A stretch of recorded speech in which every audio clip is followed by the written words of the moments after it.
and the meeting will be recorded and made available on our YouTube channel. For councillors attending via Zoom, please use the yellow hand. Anybody else on Zoom, please ask questions through the Q&A board. Just before we start with the first item, the more observant of you will see that we've actually shuffled things around a little bit on the agenda this evening. That's really the logic of pulling the update on Badgers Hill to follow from the update from the CBS. And I'm also going to ask for declarations of interest at item 2 before we get the presentation on the CBS. But basically, the first item is a presentation from Karen MacDonald from Crime Stoppers Trust. So welcome, Karen. Thank you. Do I need to press anything else? Press the red button and it should go green, and you should be live. Right, thank you very much for having me. My name's Karen MacDonald. I'm the Regional Manager for the charity Crime Stoppers. We're an independent charity. We're not part of the police, and we're not part of Crime Watch on the TV. I get on a daily basis people saying, "Oh yeah, I've seen Crime Watch on the TV." "Oh no, you just said Crime Stoppers." So we're a completely independent charity. We've been going for nearly 40 years, and a very short history of how we started was in the 1970s, some cops went out to America looking for projects they could bring back, and they stumbled across a sheriff in a small town in New Mexico who had been investigating the murder of a student who was a petrol forecourt attendant, and there was no information flow, no intelligence coming in for the sheriff to investigate. So he decided to put a phone line in and tell everybody it was anonymous. He got information through that line and was about to wind the line up in the days when it was on a lead into the wall. And somebody called and said, "I've got information. It's not about that, but I need to know that I'm 100% anonymous." So he kept that line going. Now, in the 1970s, that was brought back to the UK and not felt. It wasn't felt that the UK needed that kind of service at that time, and the idea was shelved until the mid-80s when there were riots in London, Broadwater Farm riots. PC Keith Blakeclot was murdered and lots of other awful things happened. The communities closed down. There was no flow of intelligence and information for the police and the authorities to investigate that. And so they revisited the idea, and the then Met Commissioner, the late Sir Peter Imbert, and our current main trustee, Lord Ashcroft, and now Lord Ashcroft, got together and did a 6-month pilot, which they called the Crime Stoppers Trust, for people to report 100% anonymously. So fast forward sort of 40 years, we now take on a daily basis around 2,000 reports in our contact centre, which is based in London, every day, which results in an average of around 10 arrests every day across the UK. If I bring that down to more regional numbers relevant to this area, so I cover Avon and Somerset and Devon and Cornwall. I work with 2 very small but very mighty teams of volunteers. That's how I describe them. They're amazing. And I work with lots and lots of agencies and partners to help me amplify our message, our call to action out. And our call to action is basically to speak up, stop crime and stay safe whilst remaining 100% anonymous. So of those sort of 2,000 reports that they get UK-wide every day, around 1,000 or so are what we call actionable. So they've got a hook for investigators to progress. So in the Avon and Somerset area, there we give Avon and Somerset around 350 actionable pieces of information every month from people, like I've said, well, from South Gloucestershire right down to Exmoor and around all the Somerset Shires and Bristol. And we work at the moment on a number of around 35% of those actionable pieces of information have a positive outcome. So it's really important information that the police and other law enforcement agencies are receiving to investigate. And we like people to look at it really as if it's a bit of a jigsaw puzzle. It might be that someone's got some information about crime, which is the first piece in the jigsaw, and the investigators can continue. It may be that bit in the middle that they're stuck on, getting some information, or it might just be that last piece of information they need to go and make an arrest or obtain a warrant and so on. So it is anonymous information, so it does have to be corroborated, so there does need to be investigations that go alongside that. And the main kind of information that people give us, it can be absolutely anything, but most information is about drugs, drug dealing, drug supply, and so on. But we'll take information on domestic abuse. That sometimes surprises people. Quite often people involved in domestic abuse don't feel they have enough to go directly to, say, safeguarding or social services or the police, but they've just got something that they want to give for somebody to have a look at. So you can contact our charity online and by telephone. Around 30% of our reports are still made by people calling us. Online, you can actually go onto the website and have a look, going onto the tab where it says report anonymously, and you can go through and you'll see that it guides people through information they need. If people contact us on the telephone, that's a call that's received in our London contact centre, which is staffed 24 hours a day, every single day, by paid staff who are highly trained to take that information. They're not quizzed as if they were phoning up the police, and it's very, very clear that they're not taking any information from the person who's making the call or the report. We're only interested in the information. So if you like, we're trying to prick people's conscience to do the right thing and to be an active bystander. We're all about active bystanders. So I've been asked to come along tonight in particular around road safety. So the way that falls into Crime Stoppers is mostly around people who are persistently driving whilst disqualified or without insurance or other documents like driving licence, and also people who are regularly and persistently drug driving. So we do get a lot of calls. That information is obviously sanitised and passed to the local police for investigation, and people do lose their licences because they are stopped when that information is processed. So it's a really, really useful way for people. An example would be in one area, just off the top of my head, somebody was boasting in a pub that they could drink whatever they wanted because the police are stupid and they'll never get caught, forgetting that people have ears and eyes and telephones and computers and know about Crime Stoppers. So that person has had their licence taken away from them, they've been prosecuted, and they will no longer be, for the foreseeable future, a risk on the road to people's safety. So it's a really, really useful way in close-knit communities, in communities where people are frightened to speak up in case they're going to get retribution.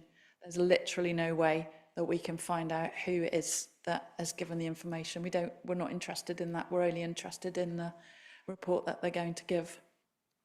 So probably done quite a potted version there in about 10 minutes. Hopefully there may be a few questions, or if I've missed something, Anita, that I've mentioned to you before. Thank you very much, Karen. Anita, I know this is a particular area of your interest. Maybe we can come to you first. Thank you. Anita Collier, Town Councillor. First of all, Karen, thank you so much for giving up your time to come here. I know you're in great demand all around the Southwest, so I feel quite privileged that you've chosen to come here tonight to talk to us.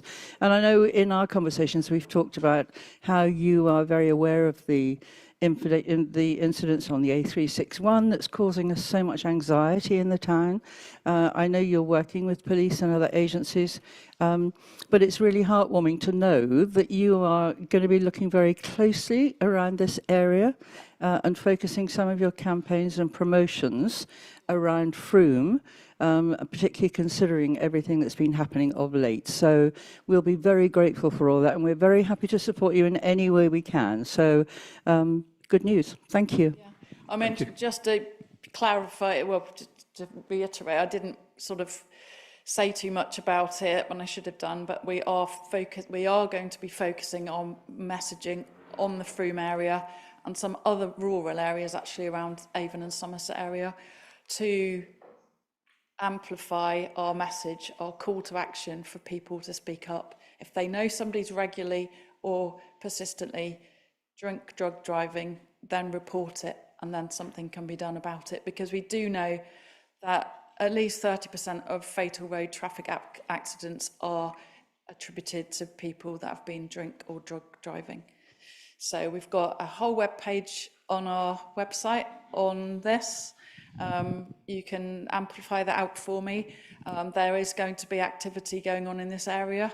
I'm just negotiating that. I've managed to have some funds granted to our charity from the Police Community Trust to target this specific issue, and we will be targeting this area with that, as well as working with the police and the council and other agencies. So thank you. Nick and then Fiona, I think, have got questions. So Nick.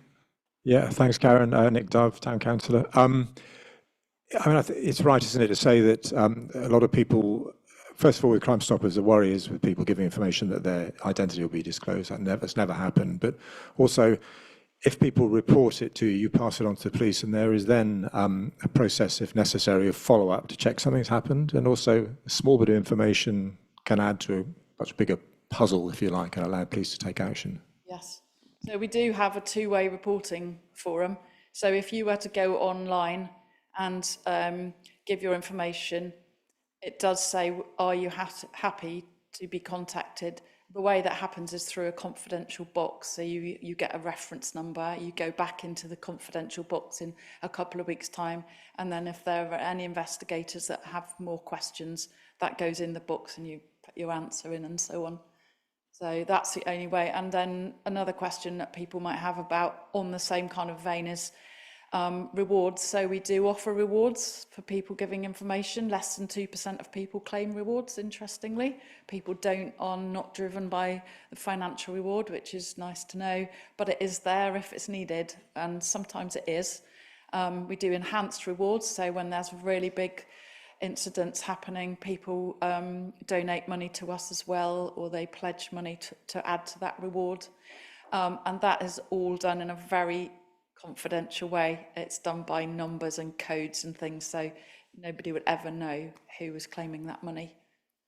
Okay. Fiona. Fiona Barrett, Town Councillor. I think it's, thank you very much for coming tonight, and I think this sort of what you just sort of said, I think actually pulls in a few things that we've all sort of been talking about quite a bit recently. There's sort of the road safety issue, where there's been a number of instances in and around Frome recently. There's also sort of the country lines and like what feels to me, and I'm saying this as like an observer, it's sort of an increase in sort of the presence. I mean, I'm personally not feeling particularly safe in Frome at the moment. I'm going to be honest. There was a few things have happened recently, and then also you mentioned domestic violence as well, which has also sort of come up in conversation. So I'm just wondering whether there's sort of a way for us to sort of help amplify the work that you're doing, and maybe other charities and organisations that sort of support people who are victims of all of these sort of crimes, sort of in a bit more of a coordinated campaign to sort of work in sort of conjunction with you, because I think that would be that would be helpful. I think I mean, probably best if I focus on the drug driving over the next few months, and perhaps in the new year we could have a conversation about how else we could amplify our call to action. I think, especially given the anonymity of Crime Stoppers, I think particularly in regards to domestic violence, I think it's 2 or 3 women a week are killed in the UK by men, and yeah, I think that would particularly be something that would be beneficial. Yeah, definitely. Any questions from anybody else on this subject? Lenka. Hi, Karen. Thank you very much for coming. I just wanted to sort of raise the issue. I think it's that people think is that due to cuts, the police don't actually have capacity to follow up a lot of things, you know, and there's obviously a reduction, you know, in the numbers of police in Frome surrounding areas. So, You know, how confident are you that things do get followed up through your work? Well, I know that our statistics tell us that 35% at least have a positive outcome. And what I do say to people is there can be a lethargy of reporting directly to the police, and then that has a spiralling effect that then nobody bothers to report, and then the police actually have the evidence. So I'm particularly keen to work in areas where there's higher than average crime but lower than average reporting, and get people feeling a little bit more confident to report, and then everyone starts to feel like they're pulling together for a common purpose and feel safer, because that's so important as well as actually reduce crime. Okay. Thank you very much. You're welcome. Thank you very much. Enjoy the rest of your meeting.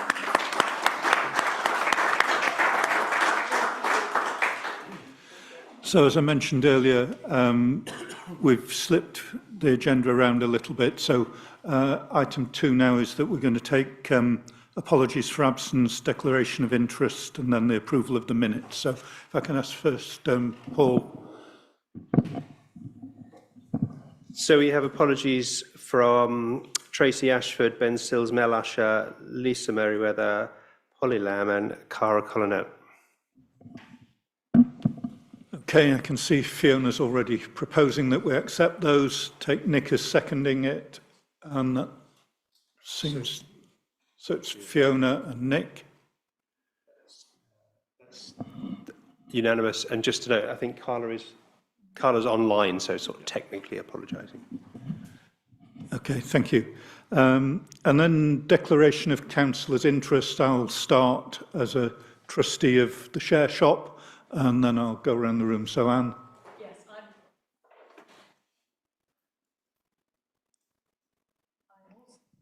I'm also a trustee of the share shop. Okay. And Phil. Here you go, yeah. I am at present a member of the CBS.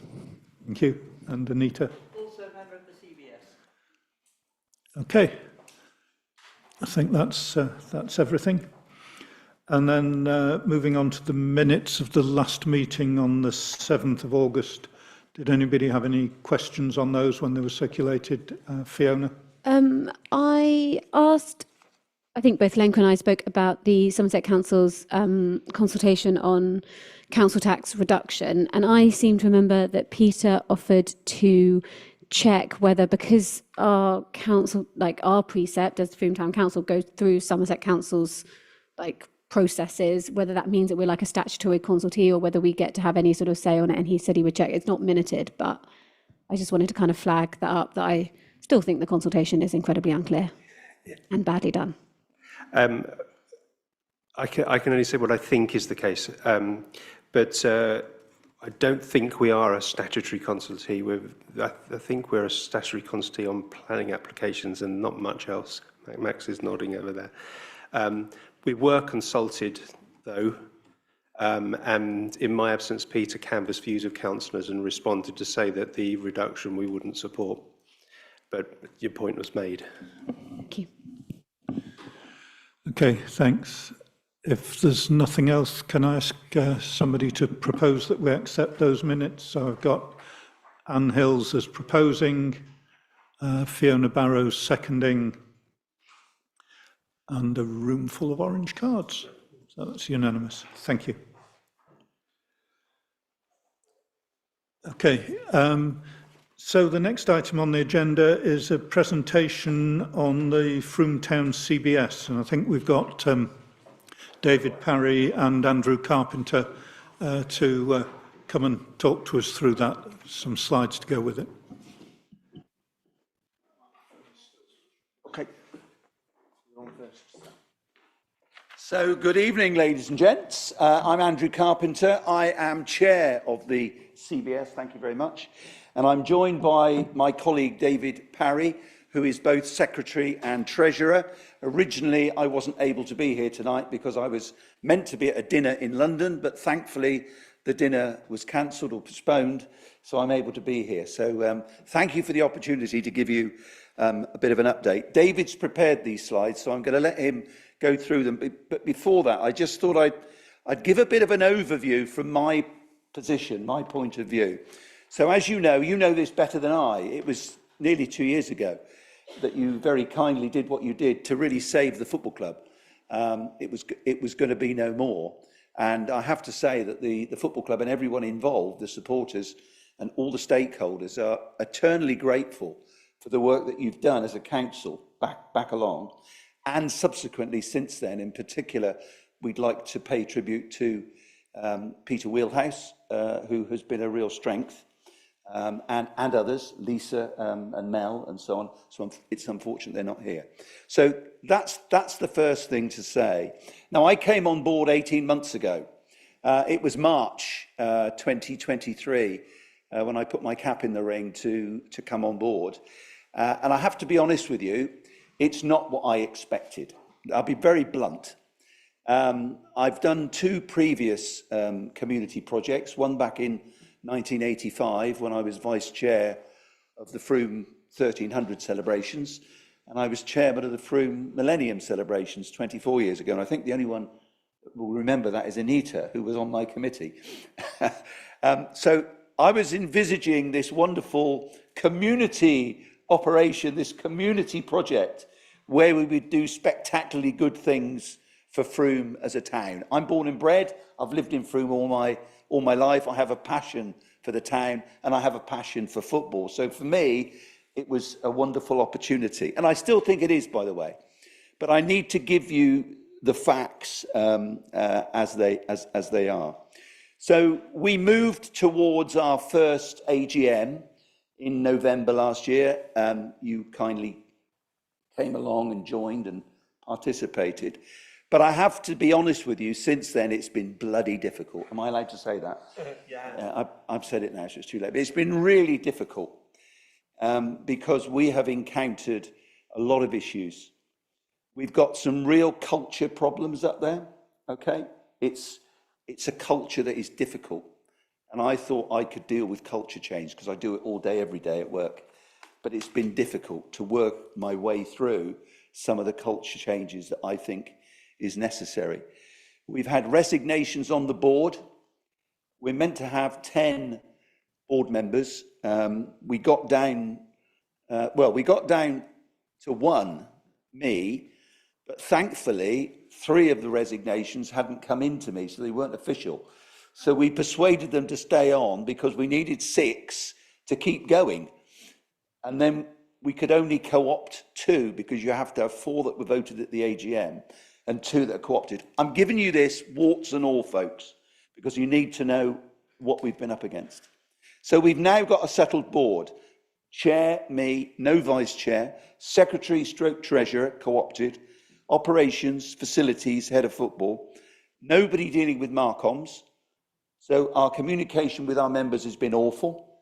We're going to put that right shortly. We've prepared a newsletter. Fundraising, lots of opportunities, but we're not doing anything. And most importantly, we're not doing what we should be doing in the community, which is why I came into this role. Whilst I love football, I'm not a football organiser. I don't want to run football clubs. I don't want to run social clubs. What I want to do is provide a community operation. But we're a million miles away from that. So we've had resignations and we've had to work hard to keep the board going to be quorate. Secondly, we've had real issues with the proposed finance that we were promised. So when DLUC, as they were, now it's MHCLG, when they gave us the promise of money, they said that we had to complete the work by June 2024 and start in July 2023. If I tell you we still haven't had the money now, you can see the sort of headaches that we've had trying to get funding. So we've got this £500,000 and we've got the work planned. In fact, we've gone out to tender, David, now, haven't we? Yeah, you're going to explain that. Yeah. So we've had real issues with resignations. We've had real issues with funding. We've had issues with planning, and I'm going to let David, as I say, go through the detail of that. But the facts are, ladies and gents, we are in survival mode because we can't start helping others until we get our own act together. So that's where we're at. We're in survival mode. We haven't got the bandwidth, we haven't got the resource to do everything that people think we should be doing. We've had a lot of community, I say a lot, a handful of community groups approach us to provide facilities for them. We've had to turn them down. I've hated to do it, but we've had to do it because we haven't got the bandwidth. We're in survival mode. There's one piece of good news which I'll let David talk about. So what we're going to do, folks, we're going to batten down the hatches. We've got 2 months to move towards the next AGM. It's my intention in the next 2 months, we're going to go out there and we're going to find new board members, not board members from the world of football. We've got enough of those. I want to find board members from the community who want to come on board. And I'm pleased to say I've got my first interview, if you want to call it that, on Friday. A young lady, I say young, she's mid-40s, but that's very young to me, who I'm going to have a chat with. And we're going to see what she can bring to the party. So it is not a good position to be in.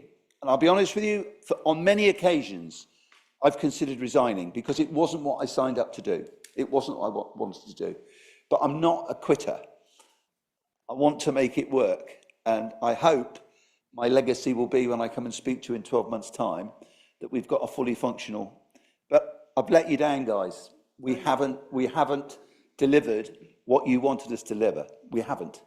And if you think there's someone else that can do it better, then bring them in, because I just want it to work. I'm going to hand over to David to do the detail. The other miracle we're hoping for is Southampton staying in the Premier League, but let's not go into that. Hello there. I've always got to be the optimist. I've been supporting Gillingham for years. Good evening. Just like to point out one or two things. First of all, yeah, I'm not going to do that yet. I'm going to do a bit of preamble. Some of what you're stealing my thunder, young man. I know there's the situation with the football board itself. There's only 5 on the board at Frome Town Football Club, of whom 2 are on the CBS. And it's a 2, 3. Gary, you and Lester. Oh, Les, is he still on the CBS? Yeah. Oh, yeah, sorry. The World Championship, 3 then. But it's an awful lot of time is taking up providing good facilities for football. And we all know how much positive news we had about the town in the spring or late spring with our remarkable playoff wins and reports on Points West, Radio Somerset and everything else. And every time we mentioned the support from these wonderful people in the council and the community to us. So we're eternally grateful, as Andrew said. But it's very, very hard work. We will go on to the next one, but it's slightly mucking around because I didn't realise there was going to be a Badgers Hill report in the same meeting. So that's where we are at the moment. Let's try and say where we are. Planning permission for the change rooms has been applied for.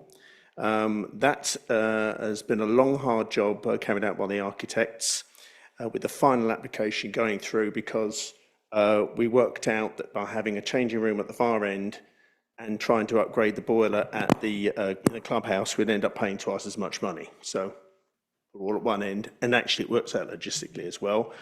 We're hopeful of that in the next 2 weeks. As Andrew's mentioned, the tender process has started for both the clubhouse improvements and for the changing rooms. The good news is the Football Foundation has approved the changes, and as is always the way with government officials, having just retired from the civil service, you wait forever to get written confirmation that the government are happy, which they gave us verbally, Peter and myself, a couple of months ago, but still no email to respond. So that's where we are currently, but the financial position is a concern to us. When the business model was set aside for the CBS, there was never an intention to run the clubhouse. Never. It was running, the clubhouse was to be leased out to someone who run the business, and just the CBS take a rental which would help to cover all the other costs. Unfortunately, that didn't materialise. So taking on that clubhouse operation hasn't been straightforward. It's one of the huge challenges, and it's something, as Andrew alluded to earlier, we're not there to run a social club. We didn't sign up to do that. The football club didn't run the social club because it's too much.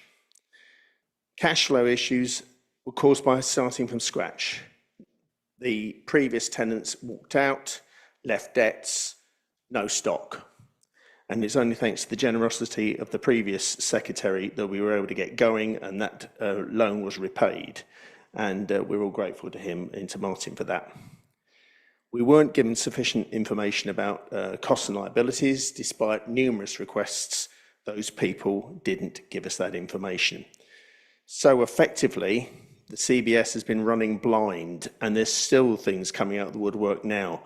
I was asked back on the board two months ago. I didn't have a grey hair on my head then, but and we've been finding all sorts of horror stories since. The utilities costs far higher than predicted. So all that we thought we were going to get in to run everything else and provide service to everyone hasn't happened.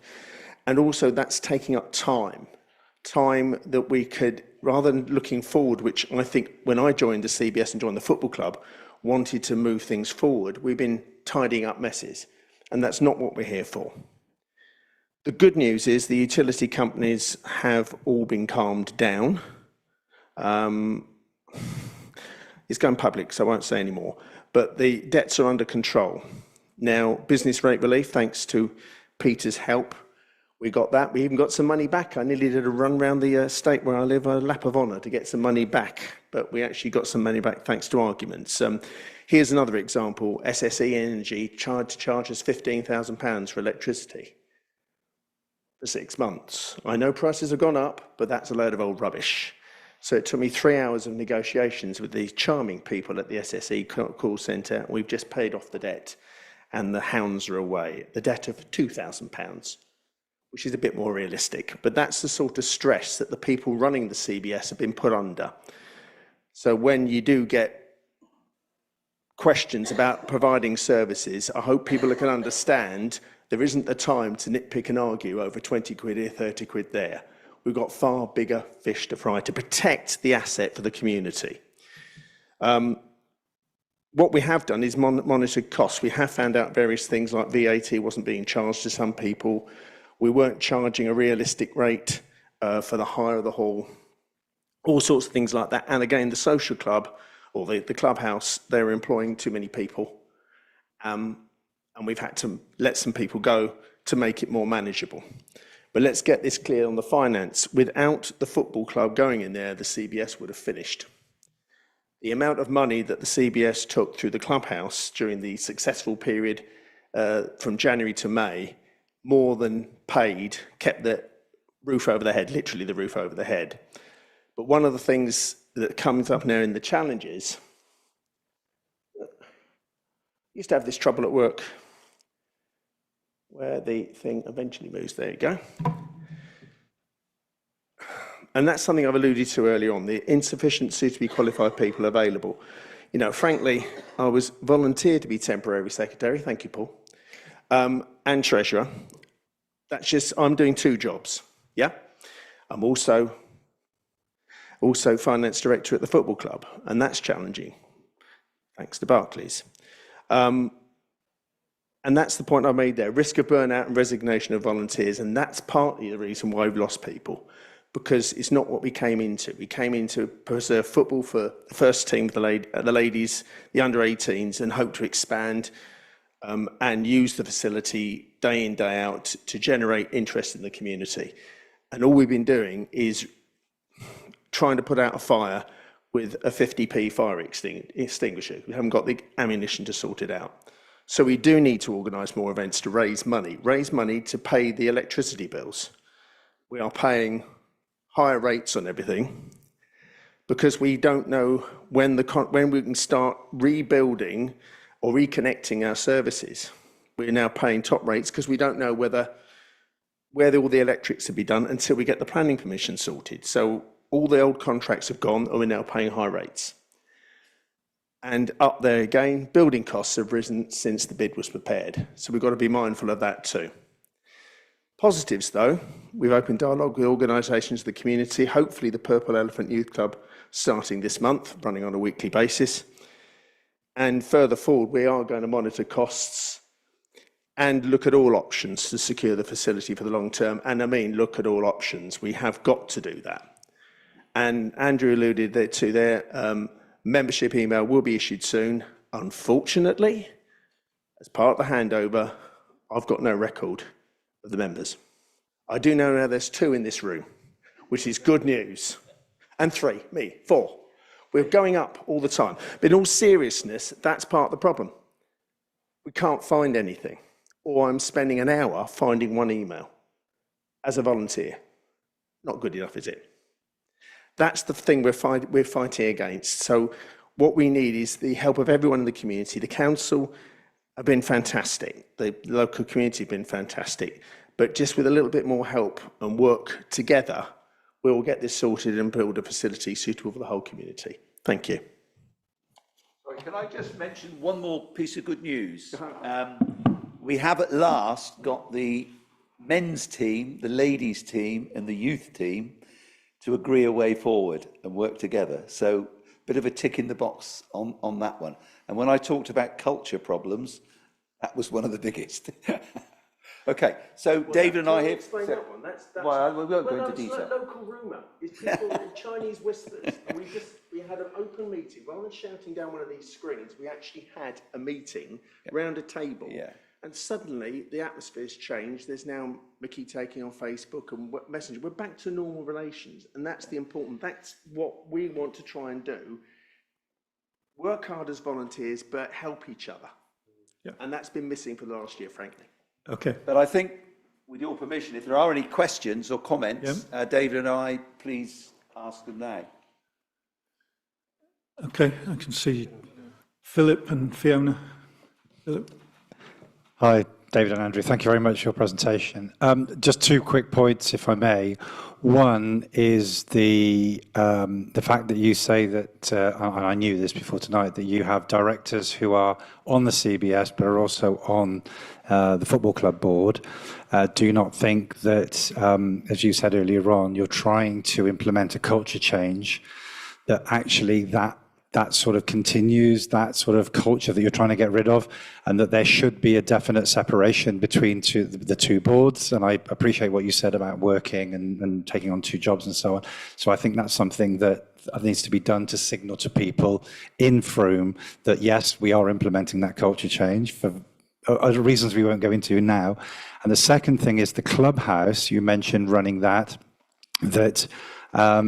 you may want to get somebody to come in as a steward. In fact, surely you should be looking the other way around, is to manage the clubhouse yourself, because at some football clubs, and it's some of the research I did when I was first involved with the setting up of the transfer and so on, is that some clubs, 80% of their income will come through the bar, effectively, and hiring. So that's something perhaps that might need to be considered, and I take on board what you said about pressure of work and so on. Can I answer that? The question 1 about the board. In an ideal world, exactly what you say is what we're trying to aim at. However, I mentioned all the resignations when it was down to just me. Okay, we got 3 people to withdraw the resignation because it never got to me. We had to have 6 as a minimum. The only 2 people that were prepared to step up and join the board to make us quorum were David and his colleague Gary Collinson. So we originally had one Frome Town board member on our board, and that was always the intention. We had to have the 2 other volunteers, otherwise the CBS would have had to fold. So we're aspiring to do exactly what you say, and I think I alluded to that in terms of what my aspirations are as we move towards the AGM. In terms of running of the clubhouse, what you're saying, again, is absolutely accurate. What we've found is that since the previous incumbents left, all our time has been taken up in running the bar, pretty much, or the clubhouse. And so we haven't been able to spend time dealing with the things that we really think we ought to be doing, which is widening the brief. So ideally, if we can get a manager in, we've got a head of operations who, again, in the ideal world, on the board would be responsible for overseeing a manager. And if we can get to that ideal world, we will, I promise you. because we understand the financial benefits of that. However, if we can't, we feel putting in somebody who's experienced in running a facility, not just the facility as it is, but actually looking for other opportunities for income for community events, we feel that if they're paying a good rent, which is to the business plan, we think that will be an equally good outcome. I hope that answers your question. And if you just explain that we came on, just to explain those, the reason why Gary and I came on, we had 2 days to get onto the board, otherwise government would have withdrawn the funding. So there was no choice. It had to be done quickly. We didn't have time to run around the neighbourhood grabbing anyone off the streets. It had to be, unfortunately, Gary and me, and hence the grey hair. Thank you. Thanks. Fiona. Fiona. There's a question here, I think. First of all, I just want to say, I think community projects are difficult. They're really tough. I'm involved in a community garden, and a lot of what you're saying resonates, and I think it is true in a lot of different community projects, and I just want to recognise that. I think there's a lot of people in this room, probably a more than average number of people involved in community projects, so we do understand what you're talking about and the struggles that you're facing. I don't think it's sort of, it happens, I think, fairly frequently. A couple of things, though, that I just want to understand a bit, because you're talking about this culture change, but sort of a culture change from what to what? And also, why do you think the churn has been so high in terms of, because, you might not have known it, but a lot of us councillors were going out and trying to find people to be on the board of CBS. There's a number of people I recommended, a couple of people who did join and then left, sort of a few months later. And I guess I'm just saying, if you're trying to change the culture, but is there something in the culture you're trying to change it to that is also not working, that means that people are leaving? We haven't anywhere near scratched the surface of culture change as far as I'm concerned. So when I came in as chair, I looked at, for example, the attendances at the football, and there were about 500 people a game. So if you look at this town, which is what, 25,000, say? 28. Or a bit round figures. I use 25 because 500 into that is. So you can see that the percentage of people that go to the football is what, it's about 5%, something like that. Okay, so what I was interested in was looking at why the 95% aren't using the football club. And because I'm born and bred, as I say, in the town, and I mix in a lot of circles, particularly in the artistic, creative arts world, and there are people that just won't go near the place. So we have to recognise that. Part of that is, I do a lot of work in my work, because I'm CEO of a couple of organisations, around EDI and things like that. Mm. And, that's the sort of direction of travel I think we have to move in to make it acceptable and somewhere that people want to go. It's going to be hard. So we're nowhere near the culture change yet, if I'm honest. On that subject of EDI, I've only heard male names mentioned so far tonight. Is that the case on the CBS and on the football club board? It's all men. And again, I make the same point. All over. Is there anyone younger than 40? Yeah, exactly. Yeah, Tom. Okay. Exactly my point, though, because when you get to the wire, it's all very well and good having these aspirations of what an ideal board looks like. But if you can't get the people to come and do it, in the case of David and Gary, as I say, we had 48 hours to get 2 people. Mm. So I have an ideal. I know what good looks like, but I don't want to let perfect get in the way of good, so to speak. Just for those of us who don't know the acronym, can you clarify EDI for us? So it's equality, diversity and inclusion. Okay, thank you. I understand, but I guess what I'm trying to get at is that it's a young lady I'm seeing on Friday. Great, lovely, brilliant, brilliant. I guess what I'm trying to get at is that the sort of the culture change, it's also if she wants to join it, that's great, but I'm concerned that there will continue to be this churn, that you will get more people in and that they will leave, and that's what I'm sort of worried about. And I think that what you're getting at is right, but also that maybe, the 95% don't want to come to football, but there are other ways in which they could use the club, and they could still come in and do other things, and that is where, having more sort of community-based activities. We have to change the culture of the whole complex, the venue. We have to make it more welcoming for anybody and everybody. Agreed. Not just the football.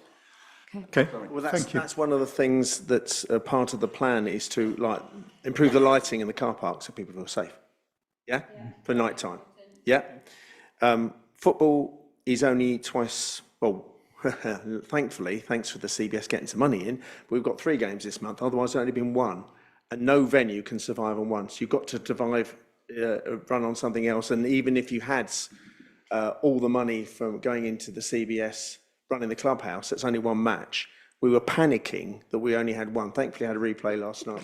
The clubhouse is, sorry, I've just got another question. The clubhouse was used though, like as a bar outside of football games, wasn't it, previously? It has it was, been, it's used for bingo in that basis, and there's some darts. Is it still used in that way? Yeah, there's still darts, but unfortunately, part of the problem with the CBS at the moment is having to pay more a month because we weren't paying our bills last year. Yeah? Okay. So you're not making so much money. I'm keen that we draw this topic to a close. But, any other questions? Thank you, everyone. Lenka, just before we go.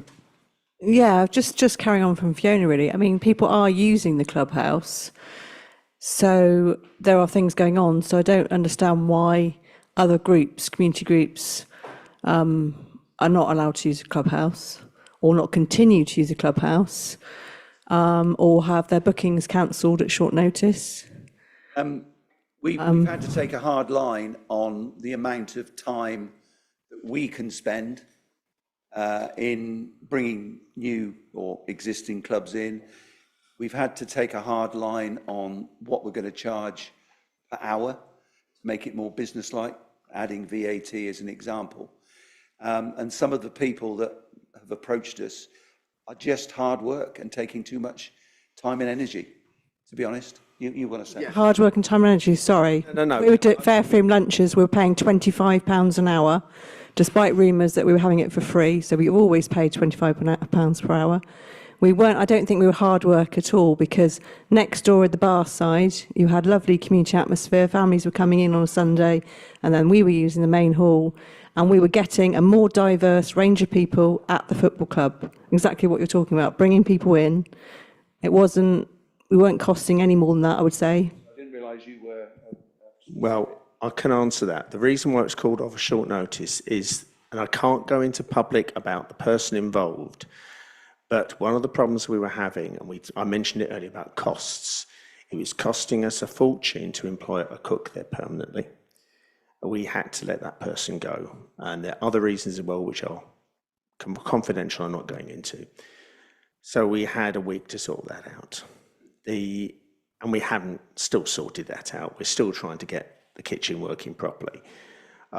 So that was the reason why that was short term, and we haven't got the staff. If we employ an extra person in there, we're in the ridiculous situation where we have to, for match days, employ casual staff who are responsible for their own tax and all that stuff, while our one employee is working other days during the week but doesn't do match days. So that's a really serious problem, and I don't really think it's a good thing to be talking about tonight. No, I think it's probably time to wind this topic up. We are going to have to close it for time purposes, I'm sure. Fair Frome was one of the reasons why we wanted to buy the football.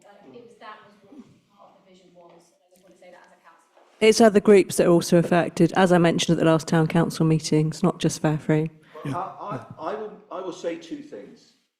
I will say 2 things to that. We too want to take on board the community issues, but I haven't got the bandwidth, nor have my colleagues. If you have got 10 people that you can put forward to do that, I'm happy to stand down, because I want it to succeed. I've flown in from Dublin today to come here tonight because I'm committed to do this. Okay, I have a full-time job. I run a government project. My colleagues are equally busy. I am giving them a lot of time. I've got no more bandwidth to give. So we have taken difficult decisions at committee meetings whereby we've said we can't do it. And once that decision is taken, we stick to it. Okay? I know where you want to go. That's why I joined 18 months ago. I can't deliver it. But I said before, if you've got someone else that can do it better, I will gladly stand down. I really will, because I want it to succeed, and I've got no more time to give, and I don't think my colleagues have either. Certainly, I thank you both for coming this evening. Pleasure. It's Thanks, everyone. been informative. Thank you. And following on from that Paul, I think you've got a few other notes. Is there anything? Okay, we did debate this. In fact, the content of that presentation pretty well covered the material that was going to be covered in the update on item 4. So that report was circulated to councillors. Did anybody have any questions on that part of it? Doesn't look like it. Okay. In that case, we can move on to item 5, which is a more open questions and comments from councillors. And I note that Councillor Dawn Denton has circulated her report in advance, which is always very useful. Fiona, do you want to go first? Yeah, I just want to say I heard on the grapevine, actually via you, Andy, that South Strand had managed to get funding for the 2 crossings at Butts and Broadway, which I've spoken to you about, Martin. One of the other things, off the back of the school street scheme, they managed to get funding to put in pelican crossings on the Butts and on the Broadway. And apparently, the one on the Butts is going ahead, which is brilliant, and I think going into consultation. But apparently, they've said that they no to the one on the Broadway, even though the money is there. So I'm just wondering whether we can find out why, or if you know why, and if it's and if we could ask that they do look at it again. Yeah, as and again, Peter briefed me on this. Unfortunately, he's poorly this evening. So there was funding for 2 crossings from the Department of Transport that came to Somerset Council, one for Broadway, one for the Butts. The Somerset Council have decided not to move ahead with the one on Broadway. They have decided to move ahead with a consultation for a zebra crossing on the Butts. Not a pelican, a zebra. Correct. Or a toucan, neither. Not a toucan. Not a toucan, not a pelican, but a zebra. Why not the one on Broadway? Peter's trying to find out the answers to why not Broadway and why not a pelican. I'm not sure if, Katie, you know any more than I've just said. No. Can I ask that we trying to find out why? So and that we're also talking, because I have mentioned these publicly. I've also mentioned them on Facebook as well. So I would quite like if it was said publicly at the next meeting as to why, and so it's sort of done, if that's okay. Yeah. I mean, it's sometimes great to ask before you put stuff on Facebook. Martin, do you want to come back on that? Sorry. Just ask, was that funding ring-fenced for this, that Somerset received? Ring-fenced for these projects, and they haven't happened. Right, I'm out of the loop on this, Fiona, so I haven't had an update. I think Katie's probably got the detail. Right. Yes, as far as I'm aware, it was ring fence for the 2 crossings as part of the funding that was secured for the Quiet Way, which forms part of the School Streets project. And what you're saying, excuse me, you haven't had a reason why that money has been withdrawn. Yeah, that's correct. Money is there. Somerset Council have decided not to use okay. it. Can you write me an email on that, please, with that detail in? Petey, can you write that email? Or whoever, I don't mind. If you could send it to me formally, so I've got the information in front of me. I'll follow it up with highways. We'll make sure that gets to you. Thank you. All right. And Nick?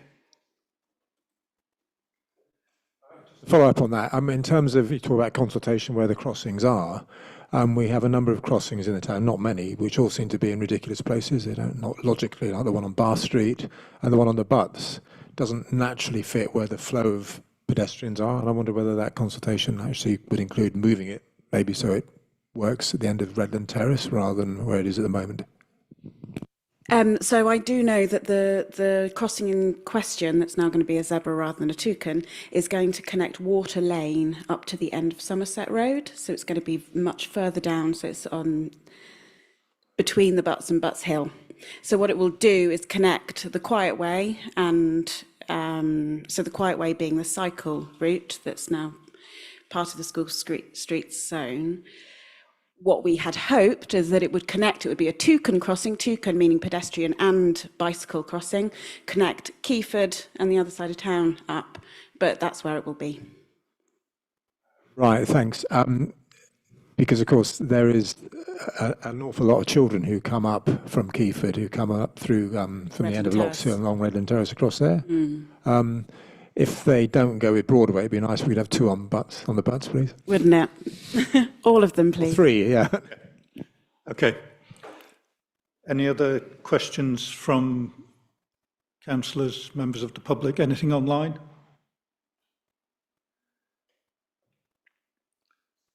Okay.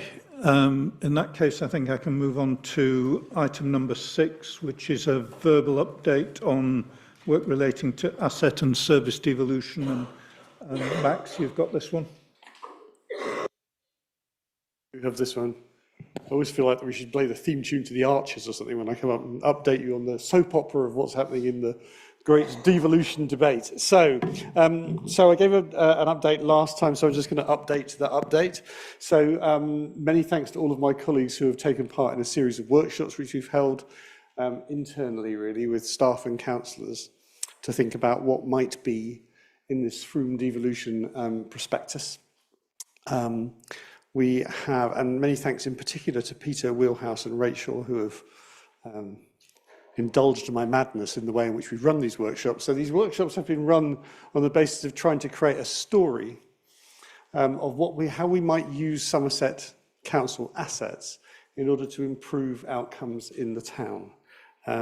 So we've kind of, in a sense, tried to use a narrative framework in order to be able to construct that story. And the story we're trying to tell is of a town that is more successful and less needy. If you look at the other devolution deals that have been done, what seems to have happened is they've kind of taken what was in the original Bill Revens letter and kind of went, what of that do we want? Whereas I think we're trying to do something slightly different here. We're trying to kind of create that story of greater success in the future and less need in the future. And so we've tried to really identify, this might sound slightly mad, but we tried to identify really kind of who are the heroes of this story. If you read many corporate strategies, it's often the council is the hero, and we've tried to be really plain that that's not what we think the case is. So we've tried to develop a kind of set of heroes almost, and what we tried to ask ourselves is what do those heroes need in order to be able to be more successful in the future.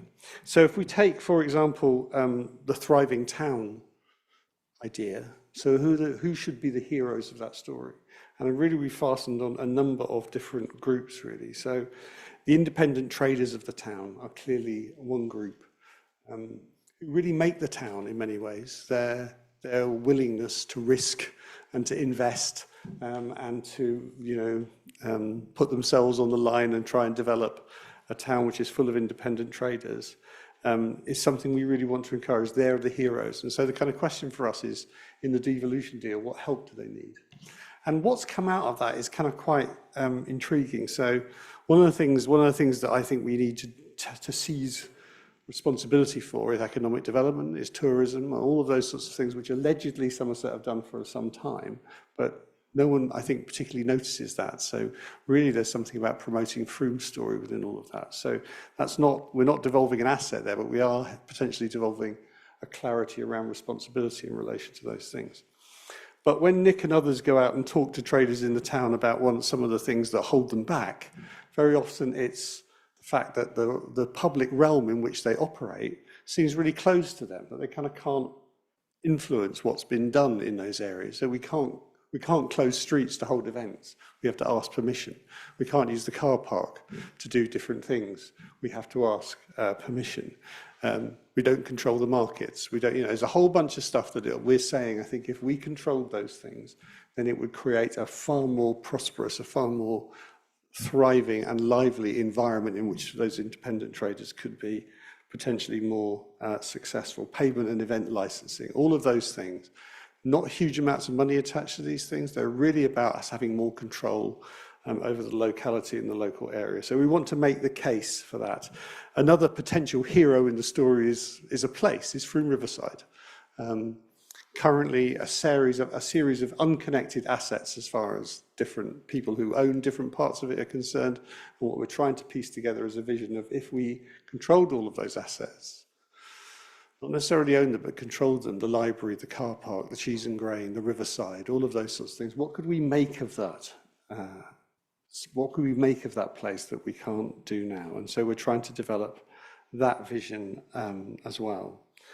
Third set of heroes, really, in terms of creating a thriving town, are the young people in the town. And our recent exercises, community engagement activity have kind of shown really that for many of those people, Frome doesn't really offer a huge amount of opportunity. In order for people to really grasp all that they want to do in life, people tend to move away. And so there is a crying need, if you like, for business incubation in the area, for us to be able to kind of work with young people who don't necessarily want to go to university, so that they can stay in the town and develop things in the town. And if we think of some of the more entrepreneurial individuals in the town, you know, many people have gone away and then come back and begun to do things in the town, which have really made the town what it is. If you think of the River House Cafe and various other places. So we want to really try and encourage that. There aren't many assets on offer from Somerset in order to be able to do that. Some of the biggest assets are in places like the Department of Work and Pensions work programme money. It's all the stuff that funds Job Centre Plus and all of that. So there are, in terms of the future, or our future ambition, we may also be wanting to try and argue for better ownership of some of that public money which is spent locally but not controlled locally. But that's a longer term ambition, but it feels like for our young people, we're really not doing enough. So that's been the Thriving Town workshop. We also did some work on early help under this banner of community wellbeing. And so it's been really interesting to listen tonight to the debate about the difficulties sometimes in getting particular levels of voluntary activity going on in the town. We all know that there are hundreds of people that kind of give of their time and give of their commitment. And the question for us really was, if they're our heroes, how do we help them? And I think one of the things that came out is, rather than us picking a particular group of people that we think are more deserving than others, actually what we want to try and do is to make it much easier for people to establish community groups, to give early help to people, and to build on that commitment that people have. Very soon, you know, so we have this building, we've already talked about Badgers Hill and the openness of that to communities. One of the assets that's potentially on the table, of course, is the Key Centre. And indeed, that may also be another building that we might then use in order to be able to house those community groups. So the kind of question for us is, how do we make it easier for people to establish those community groups? How do we house them? How do we support them better? I think there is a real issue about how much money we would have to spend if we were to take on somewhere like the Key Centre. And so there's a question about whether we can partner with somebody to do that, because I think the figure of £80,000 per annum has been mooted. And that feels like an awful lot of money in order to be able to look after a building. So there's a question about whether that's the best use of that money. So those are all the things that we are talking about. And then the final bit really is we've talked about open spaces in the town. And you know, people will know that there are a lot of those that Somerset Council currently own. Some of them are huge. So some of them are kind of the size of this floor plate. There are 28 large sites that are on offer of 900 metres squared. So places like Brunel Way, Eggford Lane, St John's Road, Feltham Drive, Sycamore Drive, Mendip Drive. These are all kind of very substantial areas. And there are some more medium sites, if you like, under 900 square metres. And then there are some absolute postage stamps and bits of tarmac. And the kind of question for us is, do we take all of that on? Do we want to take some of that on? And what do we do with it when we have it? And I suppose we've talked about this a bit before, but this is not simply about taking on spaces and mowing grass. This has to be, are there ways in which we can develop those places into far more interesting places and find ways to develop them so that they have different uses into the future. So there's a lot of conversation, I think, about that. I think the other part is about taking on play parks. Because again, I think those are really important to people. I think if they were to remain with Somerset, they will either just wither and die essentially, or just degrade over many, many years. So it's probably really important that we take those on. But again, they're not cheap. They're things that we would have to invest in.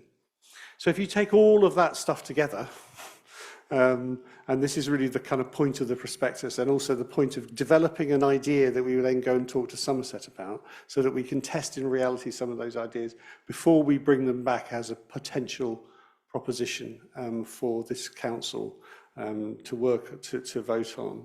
And I think the way it's shaping up at the moment, people will know that we precepted an additional amount of money, which I think is somewhere in the region of £300,000. If we were to take all of these things on that I've been talking about, it may well exceed that. And so there is then a question really of a further conversation with the town about some of those areas of priority. But in the first instance, we just want to gather all of that together, really cost it out, flinch test it, if you like, with people from Somerset Council, and then finalise that prospectus. And as I say, we hope it's a document that really has about a 10-year lifespan. Some of the things that I've talked about would be the first things in the first wave of that devolution, but there are some other things that I'm mentioning which may also have a longer term aspiration to them. So that's what we've been doing. We've been very busy. Thank you to all of my fellow story makers. Yeah, we look forward to the next phase.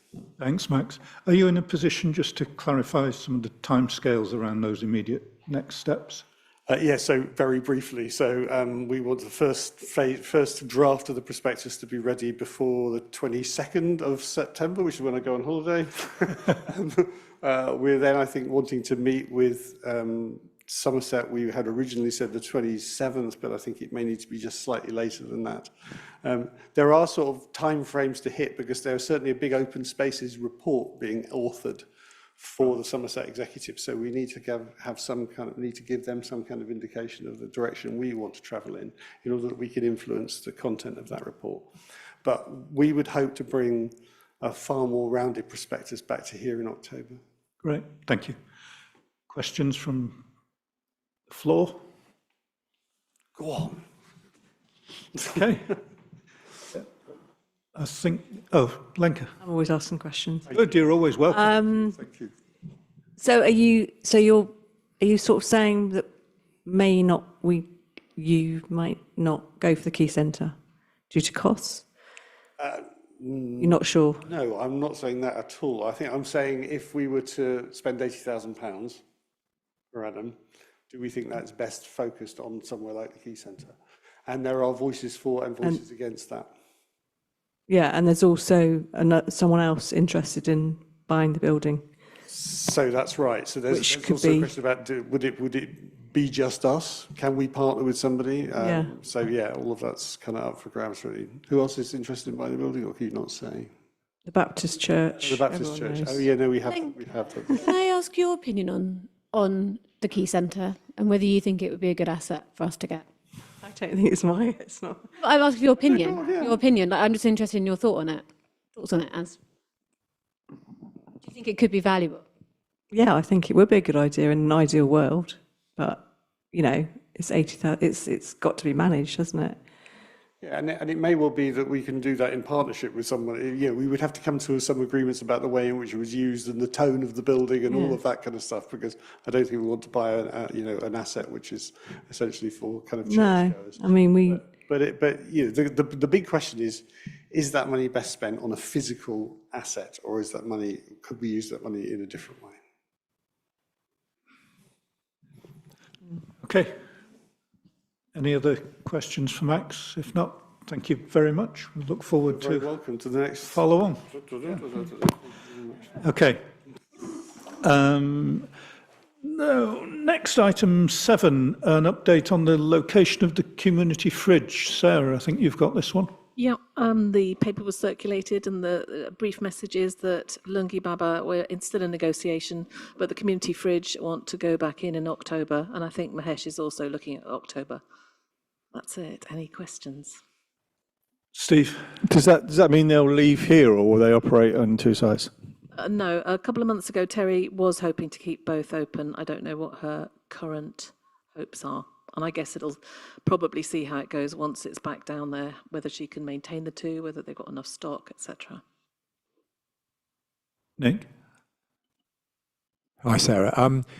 That area down there by the loop-to-loop and now the loos is becoming a problem area. I know Rachel's involved in it as well. I spoke to the police in the week about the activities that are taking place there. But that whole little complex there, the police did use some of that building. I know the market, I know Sarah rang me today to say that there's a problem getting equipment out of there for the markets. Is the L-shaped other part of the building something that we're looking to get involved in managing or owning or controlling?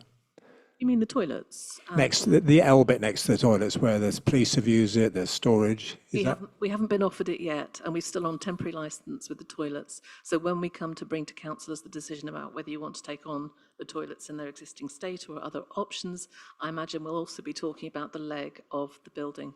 At the moment, we've only been offered the toilet end. Okay, so is there at some point a discussion that you'll have with Somerset around the whole of that building as a possibility? Yes, I think it'll form part of the Riverside project, the toilets, the cheese and grain, and so Loop to Loop is a sort of temporary, let's get that building used, and Mahesh and the community fridge working as they want to. Right. But we have reported Thanks. Come across in the last month, Okay. Don't see any other hands up in the room, in which case we can move on to Anne. You've got the update on the share shop.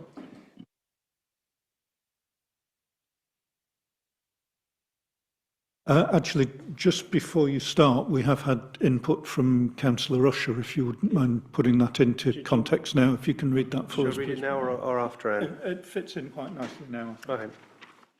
So Mel just asked me to read this out in his absence.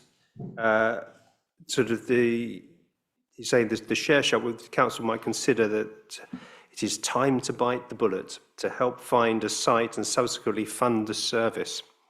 The figures are very impressive, despite it operating on a shoestring. It's very popular in the town, and I wonder whether room could not be found in or around the town hall or a revamped Elliott building, if nowhere else in the town centre is available.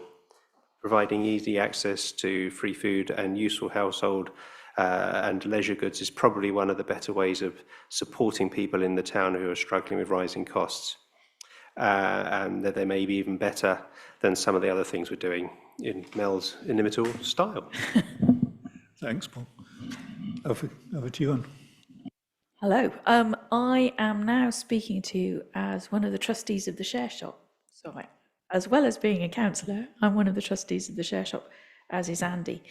So this agenda item came out of a challenge from Drew Gardner at our last council meeting. What are we doing for the share shop, and what are we doing for the community fridge? So we, as in we two councillors, are trustees of the share shop. So what is Share Frome?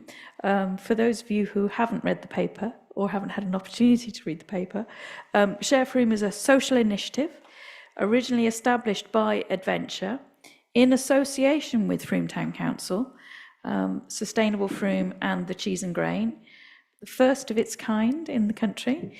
The idea for Share Frome was born in early 2015. Motivation was to reduce the carbon footprint of the town, enable borrowing instead of buying new, reducing material production and landfill waste. This in turn would save members money and space in their homes, as well as providing a community space for people to donate, volunteer, connect and build skills. The setup of the shop was undertaken by a group of 8 young people in just 2 months as part of specialist training in community entrepreneurship run by Adventure. Much help was given by the local community in the form of advice, expertise, time, donations, opinions and enthusiasm. Originally operating under the wing of Adventure, Share became a self-contained organisation in March 2022, obtained charity status. We're a CIO, a charitable incorporated organisation, and that was in September 2022. We have 4 trustees, me and Andy, Will Gumby and Francis Kriege. So some of our benefits, some of our impressive stats that Mel Usher just referred to, the total financial value of items borrowed in one financial year, 2022 to 23, was £157,240.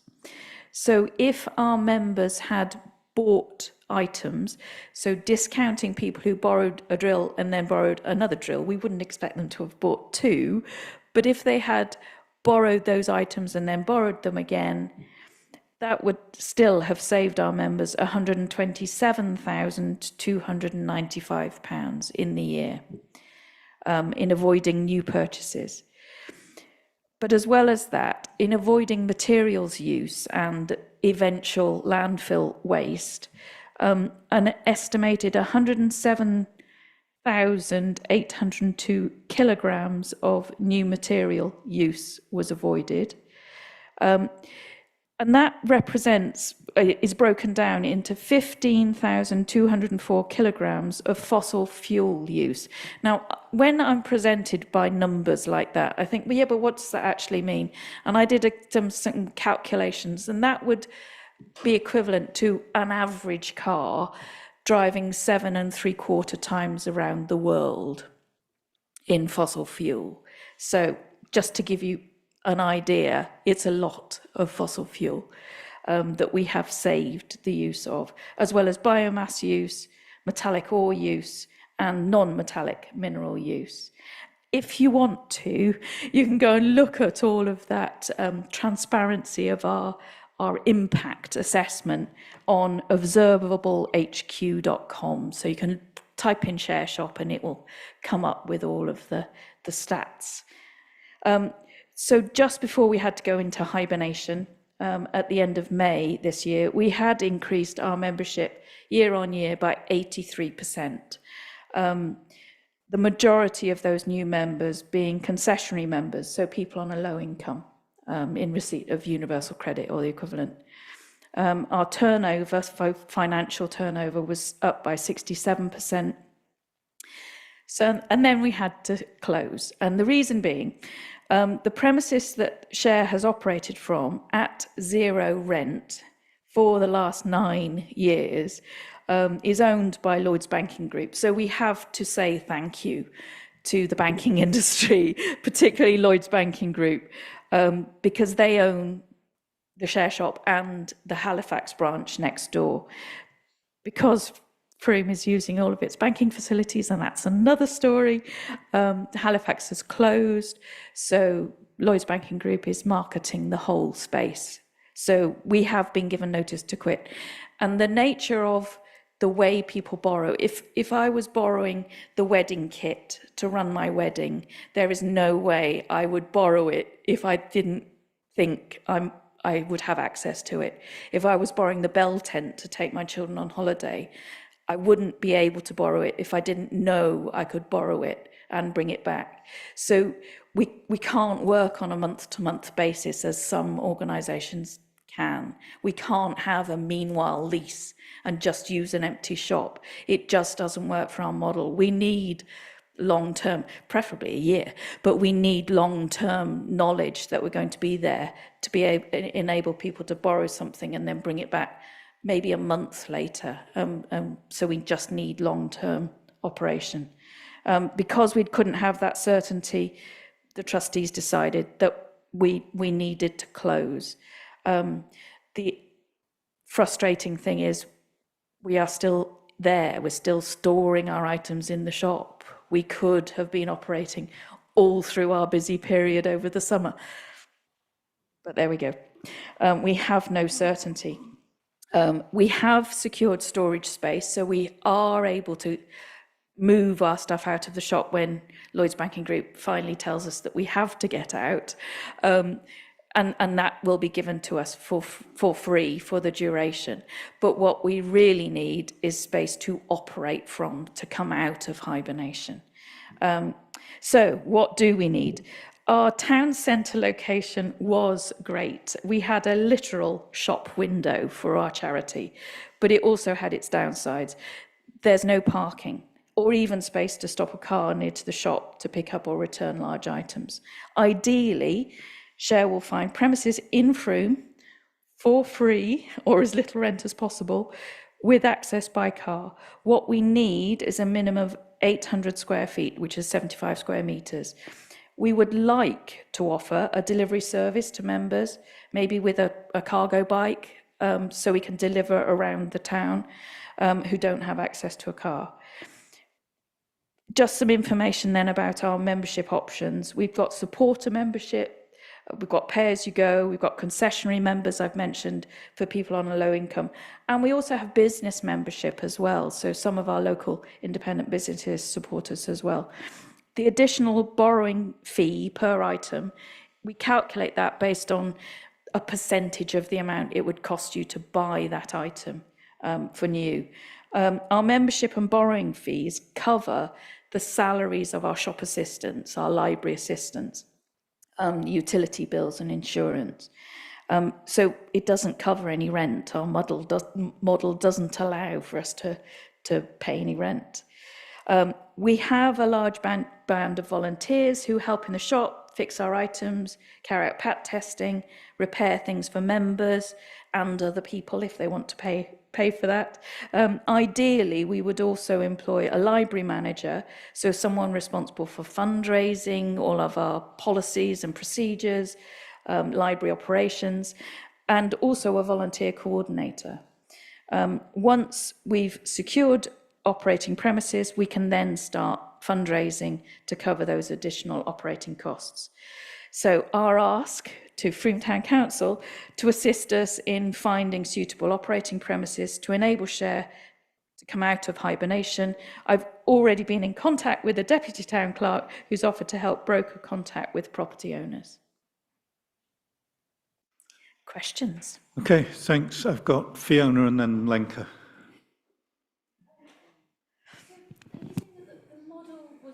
Or you had to close and you weren't paying rent, the model was viable in the sense that and you're a CIO, so you can fundraise, and so if you were to find a location, then, so all you really need is help with the location. Absolutely. We're solvent, we've got funds in the bank, I'm not sure what bullet Mel wants us to bite. I can't quite understand. Finding us. I think we all want to do that. I'm not sure what else, in terms, because it doesn't seem like stepping in to fund something that's already viable is a good use of council funds. It's not funding. We don't need funding. We need a space. That's what we need. Okay. But if you had funding, that would pay the rent. Yes, if we had funding, it would pay the rent. Yep. What I was going to say was, would it be possible if you got this free storage, could you do like a pop-up where people book items? So I'm thinking the Elliott building, like if you had, people would book their items and they would just come on one day or 2 days and collect those items. So you could just do it as a pop-up, couldn't you? Yeah, and at the football club and at the Key Centre and at the Elliott building and at the Loop de Loop building, at the library, absolutely. If the free storage that we've got at the moment is literally to store stuff all piled on top of each other, so it's not pickable storage. So if we were going to use like the Argos warehouse model of having a pickable warehouse and then a delivery desk somewhere, that could absolutely work. It would have to be bigger than the free storage we've got to be in hibernation, but absolutely that model could work. For example, at the highways depot, where there are all of those empty garages, if we could have one of those, it would work, it would be perfect. So you couldn't keep the storage you've got been offered and do it that way? No, because that is also outside of Frome. It's quite a long way out of Frome. So that's why we've held off from moving everything into that barn, because we're only going to do that when we have to. Yeah, it's outside of Frome. Steve?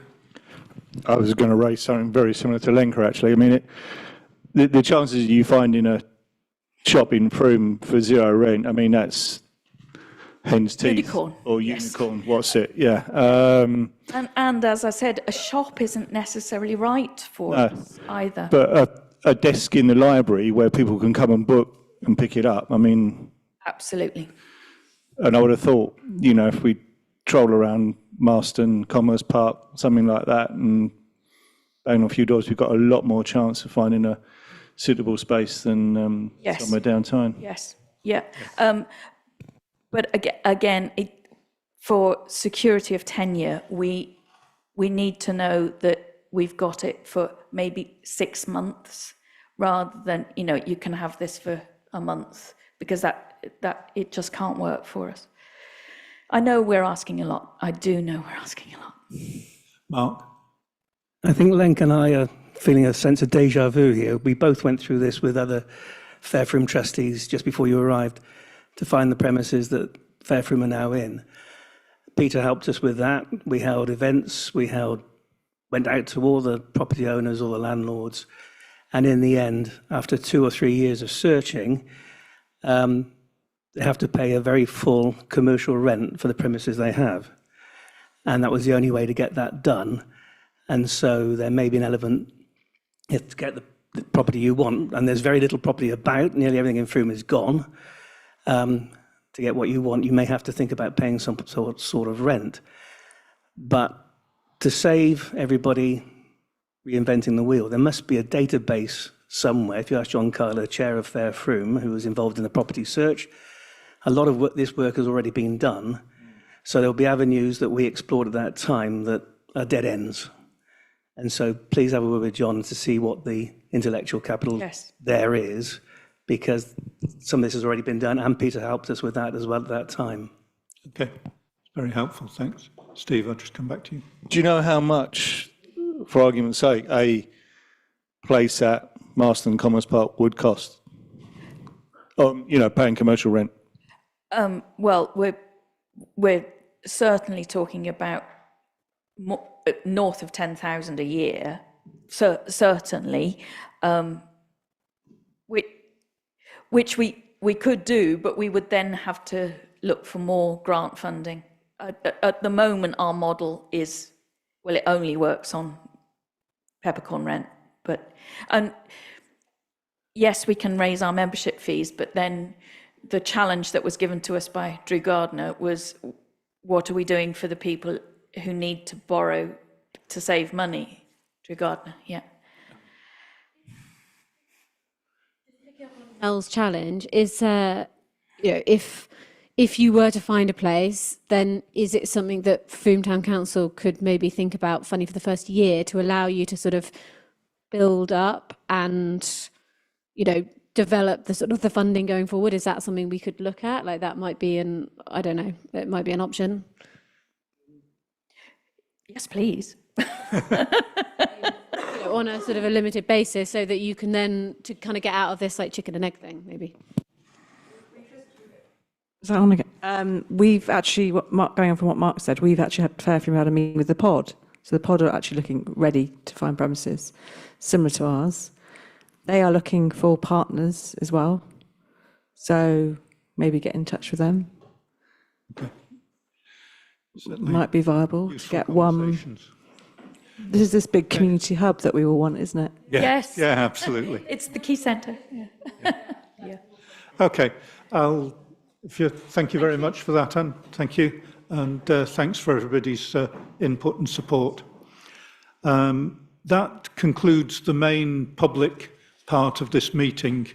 There is one remaining item to discuss in confidential session. So I do need to ask visitors and members of the public. Yes, you can. Yeah, well done. Thank you. So let's have I'll take it that Anne is proposing we now move into confidential session. I saw Fiona's card up, and I think that's unanimous. Yeah. So thank you all very much. I will just mention before we close the public part of the meeting, the next meeting is at 7 p.m.